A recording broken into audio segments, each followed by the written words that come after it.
Good morning. My name is Rev Ed Kelly Jr., and I'm a former Pentecostal Evangelist and Pastor. And we've been going through the book of Jonah. We're still in chapter 1.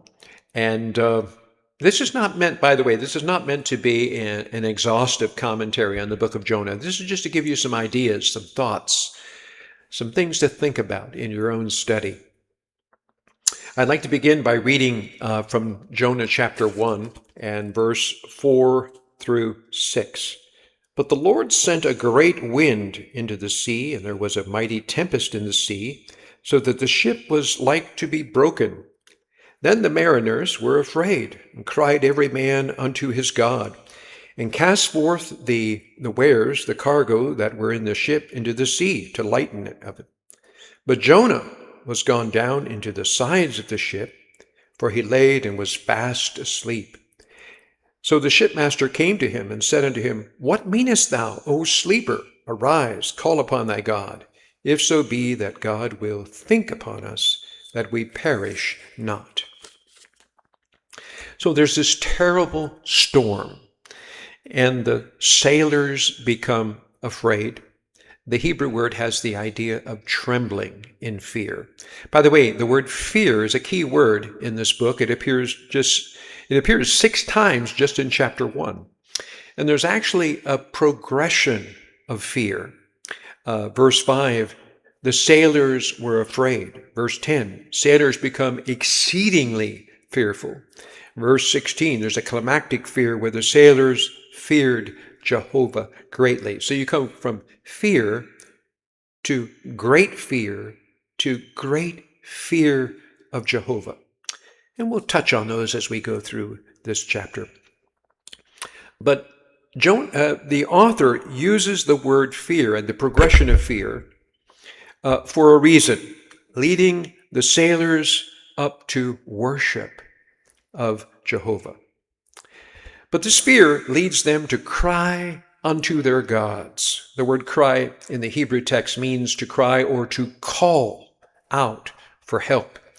It's the same Hebrew word that was used by the children of Israel who were in bondage in Egypt, and they cried unto Jehovah, Exodus chapter 2. The word is frequently used in the book of Psalms. We often hear, they cried unto the Lord in their troubles, and he saved them in their adversities.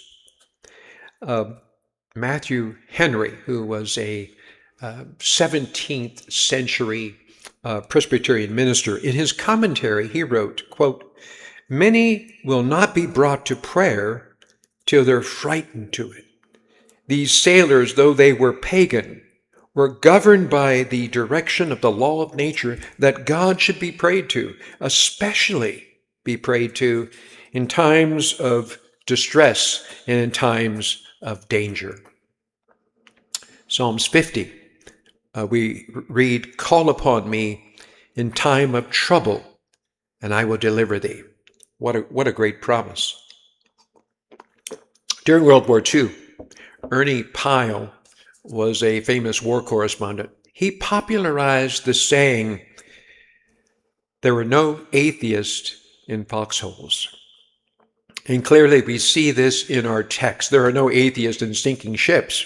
There is a law of nature, an instinct, I don't know if that's the right word, an instinct within us that in times of danger drives us to call out to a higher power, to call out to God. So these sailors cried out, every man to his own God. The text reveals that these sailors were Gentiles, probably Phoenician, who were great sailors, but they worshipped Canaanite gods. And each city had their own gods. So the reference to these sailors crying out to their own gods is a reference to how diverse these sailors were. They cried out to Baal, to Ashtari, to El. The point is, the first thing they did in a moment of terror was pray. Then, when they didn't get an answer, they threw the cargo overboard to try and save the ship. The point is, in the moment of terror and desperation, they reach out beyond themselves to what Rudolf Otto called the mysterium tremendum et fascinat, this higher power who is a mystery and fascinates people, draws them to it. The sailors illustrate, despite their polytheistic beliefs, there exists a profound and inherent sense of the divine within human nature. Let me repeat that.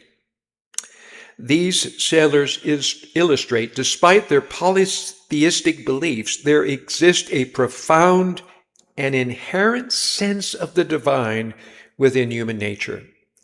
This suggests, regardless of differing faiths, practices, creeds, the yearning for a connection to a higher power is a fundamental aspect of what it means to be human.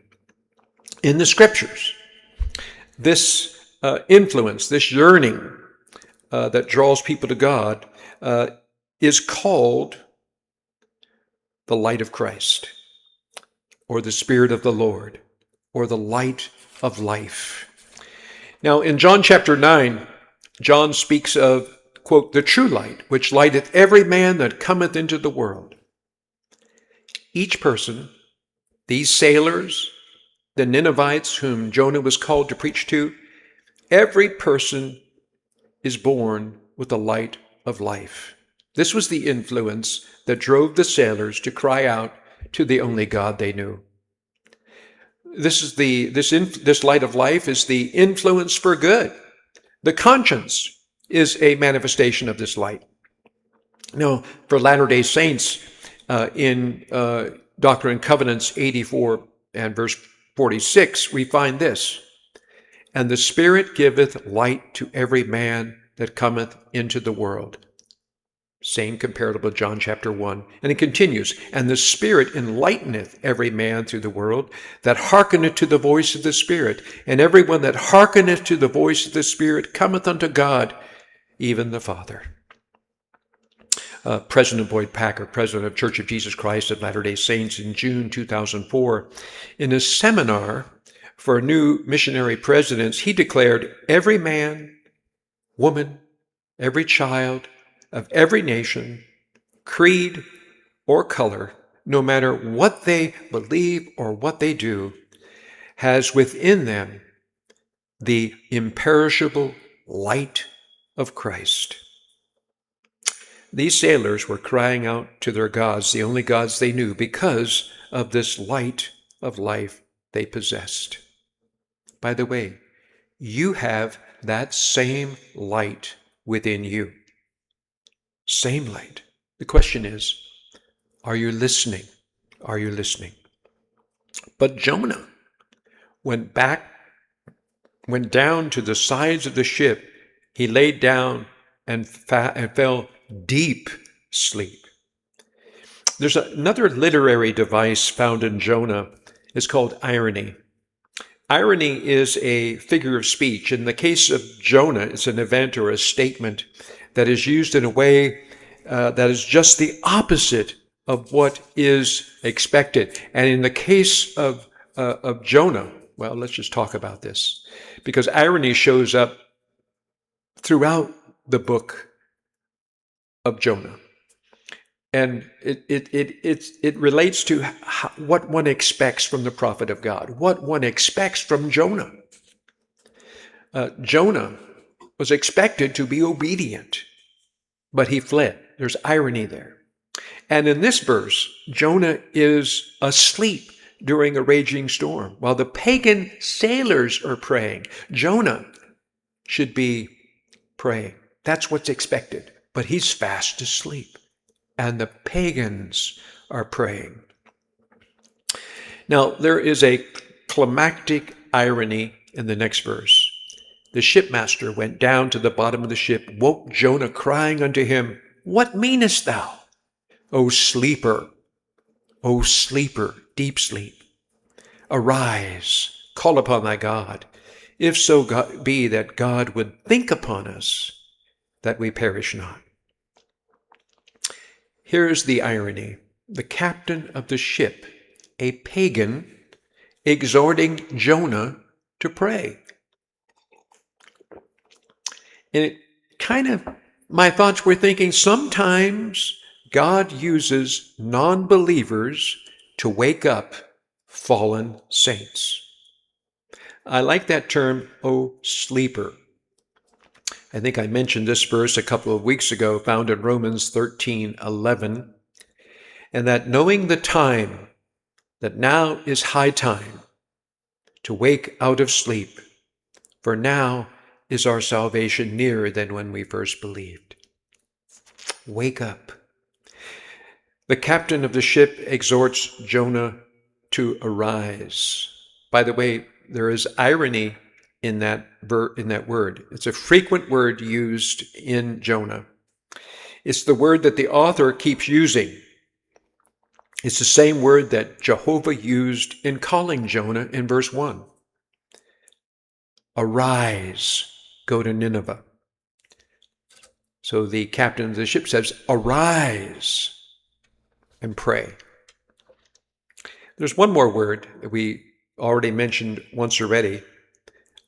Call upon thy God. It's found 9 times in this book, call. 4 times it's of a human cry for help. Cry unto your God. That's the responsibility of a prophet, to cry out for the people. The King James word uses, cry unto our God, if so be that God will think upon us, that we perish not. Think upon us it's an old Elizabethan English word, and the idea in the Hebrew is perhaps if you pray to your God, God will remember us, pity us, and be kind to us, and we will not perish. We will not die. And that phrase is a common motif in this book. Matter of fact, the king of Nineveh in chapter 3, when Jonah does eventually go and preaches, the king of Nineveh says, who knows? God may yet repent, change his mind, and turn from his fierce anger so that we perish not. A little irony in that as well, because we don't expect to hear that from a pagan king or from a pagan sailor. Now, the theme of life and death, perish, death, keep coming up in this book. And I think in our next session, next Sunday, I need to talk about this deep sleep of Jonah and his death wish. And I want to talk about that next week.